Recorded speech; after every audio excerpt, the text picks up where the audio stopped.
Hi, today we are doing a thing and in honor of Mickey's birthday coming up tomorrow, Sunday the 18th, I have two videos planned for this weekend. A one-off special, so you get double the dosage of the same good things throughout the weekend.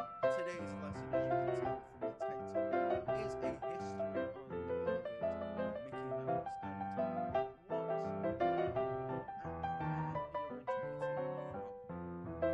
Tomorrow's video, you'll see as I upload it, something a little bit different that we don't usually do and can't do very well. So you have to look out for that.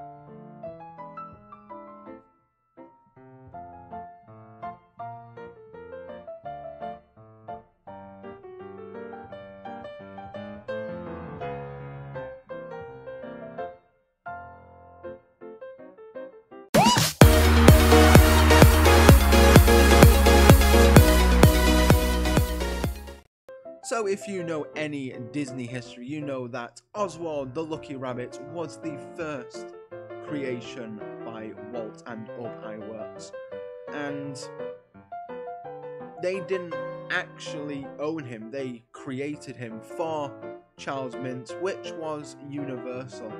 Now Universal had the rights to both Oswald the Lucky Rabbit and the Alice comedies that Walt did previously before diving into the animation area where he wanted to be. Like properly diving into it like we know today from Disney. So Mickey was created after Oswald, and this all happened when Walt was coming back from New York City. He took a train from New York back to California, and he decided to sketch a little on his way back. Now, he decided to just draw a little bit, and he came back with the mouse that we know and love. Now, he originally was going to be called Mortimer Mouse, which I'm sure all of you Disney historian fanatics know. So I'm not going to touch base on that because, as you know, many of you probably know that Lillian, Walt's wife, decided that Mortimer wasn't or didn't fit the character itself. So Lillian wanted Walt to change it to Mickey and persuaded him in a way to change it to Mickey. They agreed, and obviously Mickey Mouse was born. Now, the first unofficial debut was in a short of 1928 called Plane Crazy, in which Mickey was in a plane to begin with, and he crashed it into a tree, and everything it didn't go right. So he wanted to make a new one. So Mickey made a new plane from a car that was in like an open shed type thing, and he turned this car magically by the power of animation into a plane, and eventually he had everything going, and he started to pilot it, and everything just went plane crazy, hence the name. But at the time, nobody wanted to fund this properly, so it wasn't his official debut. His official debut came on November the 18th, 1928, in a little video animation cartoon called, I don't know if you've heard of it, but it's Steamboat Willie. And that's where Mickey took off. Mickey was a roaring success after that. And to this day, no doubt, of course he still is. Because, you know, Disney is still around today. Obviously, 90 years, still going strong. Here's to another 10, good old Mickey. But, you know, it was hard for Walt to get his head round why nobody wanted Plane Crazy to promote it, basically. And to be fair, I completely get it. I mean, nobody at the time would have wanted sound, and it was revolutionary for the time. No one else had sound in their cartoons, and eventually Walt was one of the first people to use Technicolor in his animations. No other company were allowed to use that until, you know, everyone else was allowed to, but Walt was the first. He was the tester, if you will, I suppose, for leading cartoon animations. Just so much stuff has been done due to Mickey and everybody else at Disney.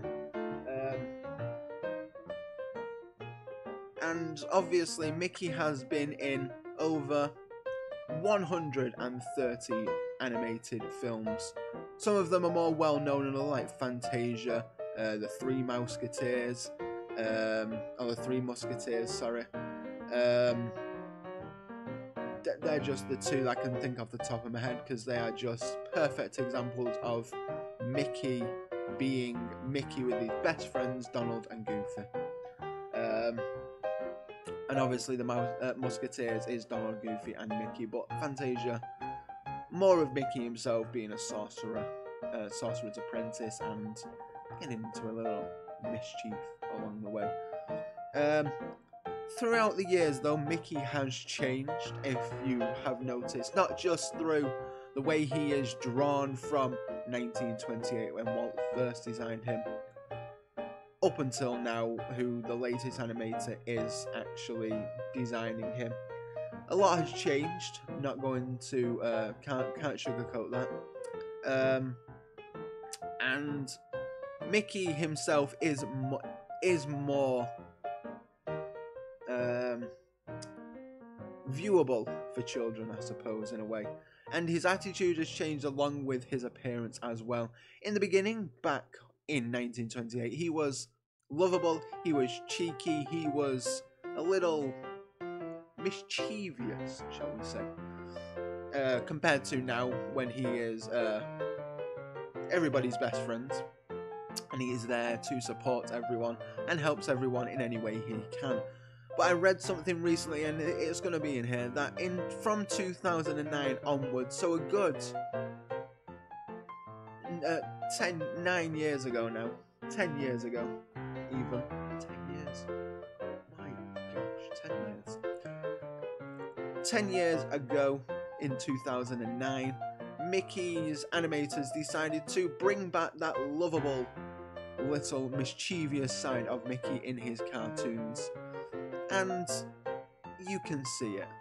You can see it. It's not the same as it used to be, because obviously viewings have changed and times have changed in TVs and viewership and stuff.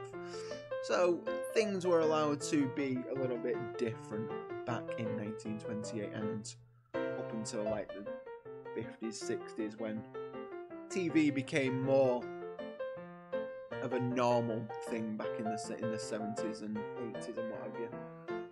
But, you know, times change, Mickey changed, just to keep relevant, just to keep going, and I, for one, am very, very impressed. Now, if you are unaware of the history of Mickey and how it came to be, I briefly touched on it at the beginning of this video, that Mickey was not the first character to be made. It was actually Oswald the Lucky Rabbit, in which Universal had the rights to, along with the first thing that Walt was working on at Laugh-O-Grams was the Alice comedies, where it was a live-action girl in a drawn world. kind of like how Mary Poppins is. And it just goes to show that Mickey kind of, back in the day, resembled Oswald on how he looked. With the face shape and the body shape, the feet, the arms. The thing that stood out between Oswald and Mickey was Mickey's ears.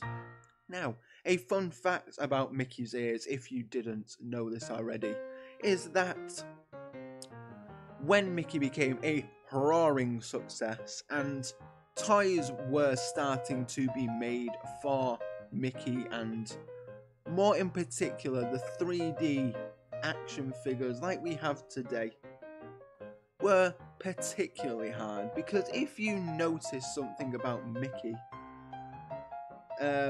it shows that Mickey's ears are viewable the same way, whichever way you are looking at him. Up, down, face to face, side to side, diagonal. His ears always face the same way because of that circular shape.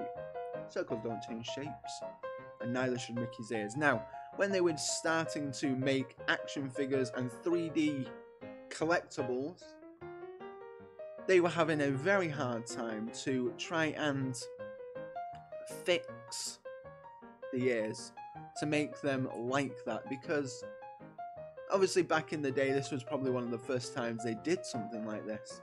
Let's remember, Walt was a revolutionary. He wanted everything to be perfect. He wanted his visions to be just right. And obviously it happened. It's a, Disney is a huge success. Otherwise, none of us Disney tubers would be here today. None of us would have anything to talk about non-stop. And obviously, that would be no good. But pretty much, it was tough for them to do such a thing. And I'm glad that they figured it out, because Walt wanted everything to be perfect. And even though he is not with us all now, and hasn't been for a very long time, he still wants everything to be right. The current CEO, Bob Iger, wants everything to be perfect. He really does. And to be honest, I don't even fault him for wanting Walt's image to stay the way he wanted it to. In a way. Okay, so we are going to move on to the actors over the years who have voiced the iconic mouse, and I will leave them up the screen as they go along, as I read them out. So please enjoy this, and let's get to it. Okay, so the first person to voice Mickey Mouse was none other than Walt himself. Now, Walt did it for just 1 year. That was 1928 when he first started, and he was in charge of voicing, and Ub Iwerks was in charge of drawing and, in a turn, animating Mickey as well, along with Walt's and Roy's and help along the way, obviously. It was a collective. So Walt did it for 1 year from 1928, and then they got in Carl W. Stalling at 1929. Clarence Nash then took over in 1934, and then Jimmy McDonald in 1947 until 1977. That was a very long time. Wayne Allwine did it from 1977 to 2009. And then Les Perkins did it in between that, from 1986 to 1987 for a year. Wayne Allwine, I'm not sure what happened there, but they probably needed 2 voices, maybe. Not sure. Then from 2009, after Wayne Allwine, we had Brett Iwan. That's 2009 to, it says the present, which I'm to assume is 2013, because there is another person on here called Chris Diamantopoulos, who did it from 2013 to the present day, which I'm assuming is like right now, 2018, up until this very day. So, Chris Diamantopoulos, if you are watching this, thank you for taking over the voice of Mickey Mouse. I hope you're enjoying your job. We're enjoying your job by you doing it. And once again, thank you if you are watching this video. You're probably not, but I just thought I'd give you a shout out anyway. So, with that being said, Mickey is a huge icon in the world of animation, the world of cartoons, the world of anything, and it's all Walt's vision, and he succeeded with what he wanted to do. But there is just one question that's kind of raises to me each time I check out Disney history relating to Mickey and the Oswald feud. Because as you know, a few years back, Oswald is now property of Disney once again. Disney own Oswald. And till about 3 months ago, he was in Disney California Adventure. But they have taken out that meet and greet, so I'm not sure what they are going to do with Oswald at this moment in time. All I know is that they own him, they own the rights, and they've done a couple of things with him. A couple of shorts, and and a game as well called Epic Mickey 2, The Power of Illusion, where it was Mickey, you were playing as Mickey, and Oswald was in an alternate reality, and Oswald was kind of like the bad guy, where he was in an upside down reverse world type thing. I'm sure you've probably seen it. If not, I highly recommend it. It's a very good game. Maybe I'll play it on the channel at some point. I don't know if I can get a hold of it.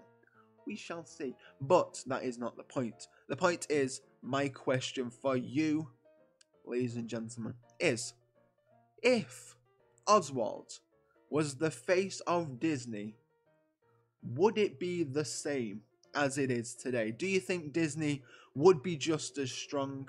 Do you think Oswald would be as a big icon as Mickey is? And do you think that Disney would still be going strong as the lead animator in all the world? Or do you think it'd be another one? Think it'd be DreamWorks, Sony, Illumination, whatever's out there? Whatever's out there. Do you think that one of those ones would be more popular than Disney is now? Please let me know down in the comments below.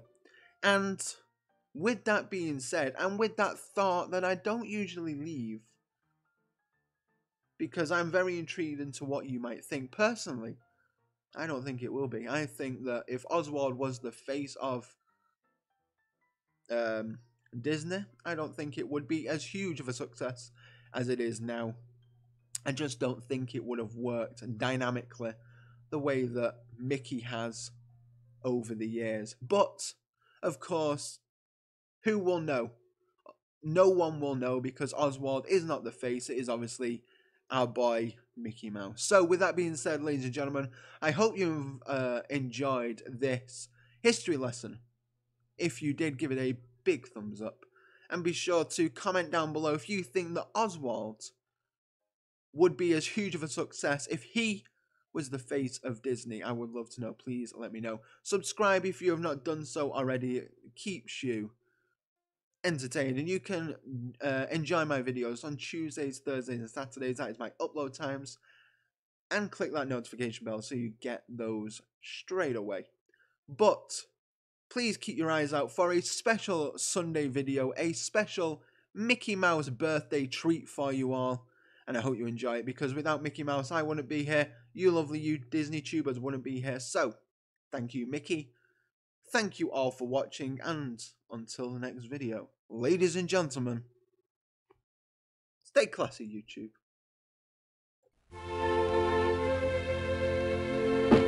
During the last few years, we've ventured into a lot of different fields, and we've had the opportunity to meet and work with a lot of wonderful people. I only hope that we never lose sight of one thing, that it was all started by a mouse. Congratulations, Mr. Mickey Mouse. Congratulations to you. Congratulations. Your picture show was fine. It's a hit, and we want to shake your hand. Congratulations. Happy days to you. sure brought down